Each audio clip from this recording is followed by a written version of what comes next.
प्यारे मित्रों, आज हम 9वीं कक्षा का तीसरा पाठ सीखने जा रहे हैं। क्या निराश हुआ जाए। उनका लेखक है हजारी प्रसाद द्विवेदी। ये एक निबंध है, पाठ का प्रकार। प्रस्तुत निबंध में द्विवेदी जी ने यह समझाया है कि तत्काल भारतीय समाज में व्याप्त अनाचार केवल बाहरी स्तर पर है। वास्तव में आज भी लोगों में मानवीय मूल्यों के प्रति आस्था कायम है। अपने जीवन में घटित कुछ घटनाओं के द्वारा बताया है कि हमें निराश नहीं होना चाहिए, अपितु बल्कि हमें जीवन के प्रति आस्थावान बने रहना चाहिए। ऐसी बात लेखक ये निबंध में करते हैं कि हमें कभी कोई भी घटना घटती है तो हमें कभी निराश नहीं होना चाहिए। ऐसी बात करते हैं। मेरा मन कभी कभी बैठ जाता है। मन बैठ जाना, उदास होना, मन मारना। लेखक कहते हैं कि मेरा मन कभी कभी निराश हो जाता है। समाचार पत्र में ठगी, डकैती, चोरी, तस्करी और भ्रष्टाचार के समाचार भरे रहते हैं। हम जब सुबह अखबार पढ़ते हैं तो अखबार में, समाचार पत्र में ठगी, किसी को ठगना, चीटिंग करना, डकैती, लूटपाट करना, चोरी, तस्करी और भ्रष्टाचार के समाचार भरे रहते हैं। ऐसा नेगेटिव समाचार ज़्यादा होते हैं। आरोप प्रत्यारोप का कुछ ऐसा वातावरण बन गया है कि लगता है प्रत्यारोप, आरोप के जवाब में प्रति आरोप लगाना। आरोप प्रत्यारोप का कुछ ऐसा वातावरण बन गया है कि लगता है देश में कोई ईमानदार आदमी ही नहीं रह गया है। क्योंकि हम ऐसे जब समाचार सुनते हैं, पढ़ते हैं तो हमें ऐसा लगता है कि सारे भारत में कोई आदमी, ईमानदार आदमी ही नहीं रह गया है। हर व्यक्ति संदेह की दृष्टि से देखा जा रहा है। हम कोई भी व्यक्ति को देखते हैं तो हमें उसमें संदेह की दृष्टि से देखते हैं। जो जितने ही पद ऊंचे हैं उनमें उतने ही अधिक दोष दिखाए जाते हैं। जितना कोई आदमी का पद ऊंचा होता है उतना ही उनमें ज़्यादा दोष देखने को मिलता है। ऐसी बात लेखक करते हैं।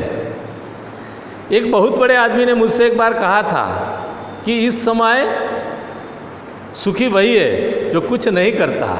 लेखक कहते हैं कि एक बहुत बड़े आदमी ने मुझसे एक बार कहा था कि इस समय सुखी वही है जो आदमी कुछ काम नहीं करता है, कुछ नहीं करता है, वो सबसे सुखी है।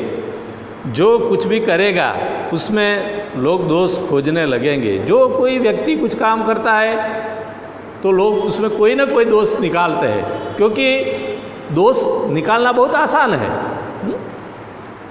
उसके सारे गुण भुला दिया जाएंगे और दोषों को चढ़ा चढ़ा कर दिखाया जाने लगेगा। जो काम करता है तो उनमें कोई सारे गुण भी होते हैं, लेकिन उनको लोग भूल जाते हैं और उनके दोषों को बढ़ा चढ़ा कर दिखाया जाने लगेगा। उनका जो दोष है वो ज़्यादा बताया जाएगा। दोष किसमें नहीं है। हर एक आदमी में कोई ना कोई दोष है, कोई त्रुटि है। कोई आदमी संपूर्ण नहीं है। संपूर्ण एक ही भगवान ही है। यही कारण है कि हर आदमी दोषी अधिक दिख रहा है, गुणी कम या बिल्कुल ही नहीं। हम दूसरों को दोष ज़्यादा ढूंढते हैं। उनका जो गुण है वो हम नहीं ढूंढते। उनके गुण के और हम आकर्षित नहीं होते। हम उनका दोष खोजने में लगे हुए हैं। स्थिति अगर ऐसी है तो निश्चय ही चिंता का विषय है। ये ऐसी ही स्थिति रहेगी तो ये चिंता का विषय बन गया है। क्या यही भारतवर्ष है जिसका सपना तिलक और गांधी ने देखा था? क्या आज का भारत है ये ऐसा है कि जिसका सपना तिलक और गांधी ने देखा था? तिलक और गांधी ने भारत के बारे में क्या सोचा था। रविंद्रनाथ ठाकुर और मदन मोहन मालवीय का महान संस्कृत सभ्य भारतवर्ष किस अतीत के गह्वर में डूब गया। आर्य और द्रविड़, हिंदू और मुसलमान, यूरोपीय और भारतीय आदर्शों की मिलन भूमि महामानव समुद्र क्या सूख ही गया। ये सभी लोगों को क्या जो महामानव की एक मिलन भूमि थी, क्या वो अभी महामानव की भूमि कौन थी? भारत थी। तो क्या ये महामानव समुद्र क्या सूख ही गया? मेरा मन कहता है ऐसा हो नहीं सकता। लेखक कहते हैं कि मेरा मन कहता है कि नहीं, ऐसा नहीं हो सकता। हमारे महान मनीषियों के सपनों का भारत है और रहेगा। ये जो भारत है हमारे जो विद्वान लोगों का सपना है और वही रहेगा। यह सही है कि इन दिनों कुछ ऐसा माहौल बन गया है कि ईमानदारी से मेहनत करके जीविका चलाने वाले निरीह और भोले भाले श्रमजीवी पीस रहे हैं।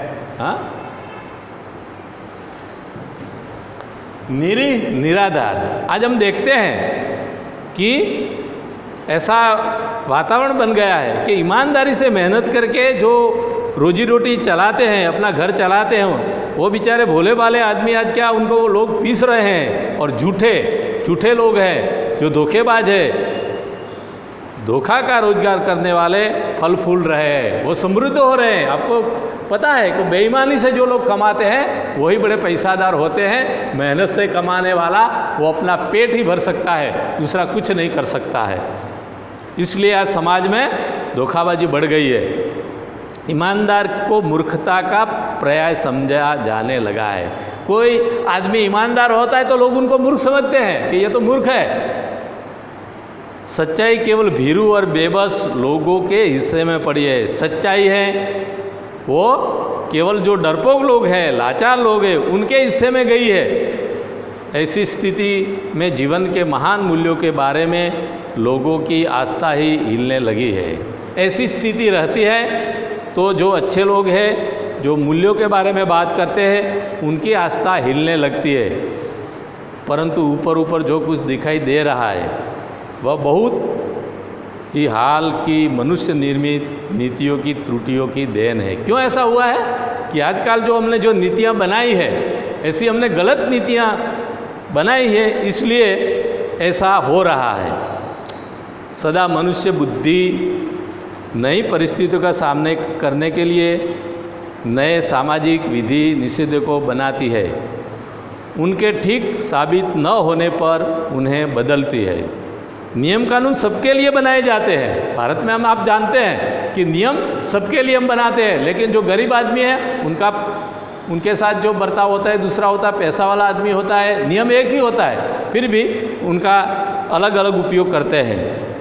सामाजिक पर सबके लिए कभी एक ही नियम सुखकर नहीं होते।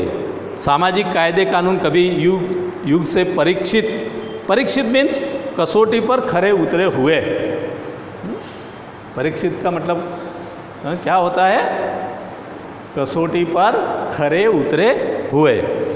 टकराते हैं, इससे ऊपरी सतत आलोड़ित भी होते हैं। पहले भी हुआ है, आगे भी होगा। उसे देखकर हताश हो जाना ठीक नहीं है। ऐसा तो चलता रहेगा समाज में, देश में, लेकिन ऐसा देखकर हमें निराश नहीं होना चाहिए। फिर भी हमें काम करना चाहिए। भारतवर्ष ने कभी भी भौतिक वस्तुओं के संग्रह को बहुत अधिक महत्व नहीं दिया है। पहले हमारे लोग भारत में कोई वस्तु का संग्रह नहीं करते थे। आज तो हम कई चीज़ों का संग्रह करते हैं। मेरे को काम भी आए, मेरे बच्चों को भी आए और उनके बच्चे को भी काम आए। ज़रूरत के बिना भी हम कई चीज़ों के संग्रह करने लगे हैं। लेकिन पुराने भारत में ऐसा नहीं था। उसकी दृष्टि में मनुष्य के भीतर जो महान आंतरिक तत्व स्थिर भाव से बैठा हुआ है वही चरम और परम है।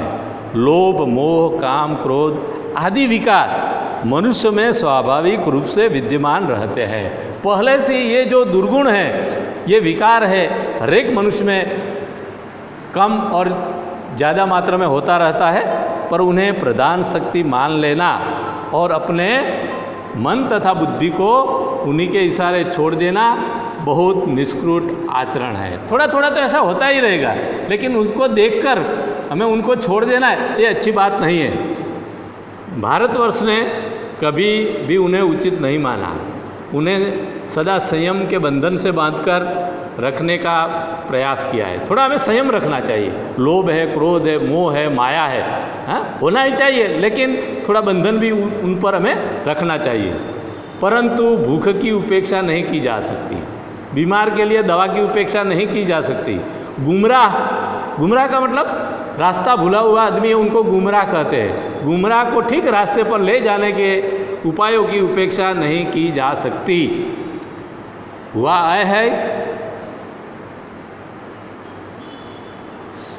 हुआ यह है कि इस देश के कोटि कोटि दरिद्र जनों की हीन अवस्था को दूर करने के लिए ऐसे अनेक कायदे कानून बनाए गए हैं। हमारे देश में करोड़ लोग गरीब हैं, उनके फायदा के लिए सरकार ने कई कायदे कानून बनाए हैं, लेकिन उनका लाभ उनको नहीं मिलता है। हाँ, जो गरीब नहीं है वो लोग उनका लाभ उठाते हैं। जो कृषि उद्योग, वाणिज्य, शिक्षा और स्वास्थ्य की स्थिति को अधिक उन्नत और सुचारू बनाने के लक्ष्य से प्रेरित है, परंतु जिन लोगों को उन कार्यों में लगना है, उनका मन हर समय पवित्र नहीं होता।